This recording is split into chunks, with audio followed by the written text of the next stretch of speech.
सर्वसामान्यांचा आवाज उठवणारी वृत्तवाहिनी म्हणजेच लोकशास्त्र न्यूज। शिवसेनेचे दीपक मौले यांच्या वतीने लोकशास्त्र न्यूजच्या पहिल्या वर्धापन दिनास लाख लाख शुभेच्छा।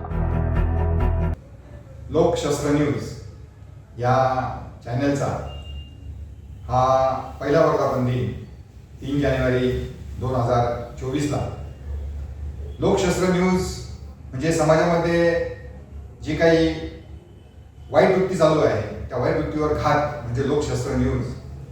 सातपूर परिसर असेल, नाशिक परिसर असेल, यामध्ये राजकीय सामाजिक मध्ये जो काही आवाज उठवायचा असतो तो आवाज लोकशास्त्र न्यूज नेहमी उठवत आलाय आणि अनेक असे प्रसंग या ठिकाणी सांगता येतील। लोकशास्त्र न्यूजने ते लावून धरून सातपूरमधील अनेक घटना असतील त्या लावून धरून संबंधित प्रशासनाला ते करण्यास भाग पाडलेले आहे।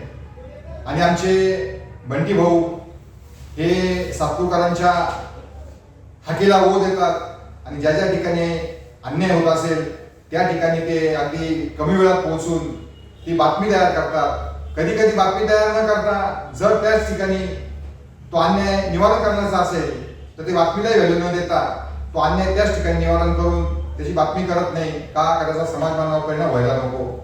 असे बंटी भाऊ यांचा हा लोकशास्त्र न्यूज चॅनल आणि याचा वर्धापन दिन आहे तो 3 जानेवारीला आहे। आपण सर्वांना विनंती करतो की आपण या वर्धापन दिनाला नक्की या आणि बंटी भाऊला शुभेच्छा द्या। मी माझ्या कुटुंबाच्या वतीने, माझ्या पक्षाच्या वतीने, अशोकनगर, सातपूर भाग, श्रमिक नगर या सर्वच नागरिकांच्या वतीने मी लोकशास्त्र न्यूज आणि बंटी भाऊला खूप खूप शुभेच्छा देतो।